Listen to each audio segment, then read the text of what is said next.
మా ఇంట్లో వాస్తు దోషాలు ఉన్నాయండి, ఆ వాస్తు దోషాలు సరిచేయటం సాధ్యం కాదండి, ఎక్కువ ఖర్చు అవుతుందని భావించేవాళ్ళు ఆ వాస్తు దోషాలన్నీ పోవాలంటే లక్ష్మీదేవి ఫోటో ఇంట్లో తూర్పు దిక్కులో ఉంచుకోండి.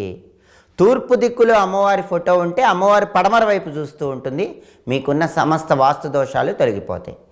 అలాగే ఎవరి ఇంట్లో అయినా లక్ష్మీదేవి ఫోటో ఉత్తర దిక్కులో ఉన్నట్లయితే అమ్మవారి ఫోటో ఉత్తర దిక్కులో ఉన్నప్పుడు ఫోటోలో ఉన్న అమ్మవారు దక్షిణం వైపు చూస్తూ ఉంటుంది. అలాంటి ఇంట్లో సభ్యులకి మోక్షం కలుగుతుంది. మాకు మోక్షం కావాలండి అని భావించేవాళ్ళు లక్ష్మీదేవి ఫోటో ఉత్తర దిక్కులో ఉంచాలి. అప్పుడు అమ్మవారు దక్షిణం వైపు చూస్తూ ఉంటుంది, మోక్షం ఇస్తుంది. అలా కాకుండా మాకు ఐశ్వర్యం కావాలండి, మాకు డబ్బులు కావాలండి, అనేక మార్గాల్లో ధన ఆదాయం పెరగాలి, వృధా ఖర్చులు తగ్గిపోవాలి, మొండి బాకీలు రావాలి, ఎప్పుడూ చేతిలో డబ్బులు బాగా ఆడాలండి అని భావించేవాళ్ళు లక్ష్మీదేవి ఫోటో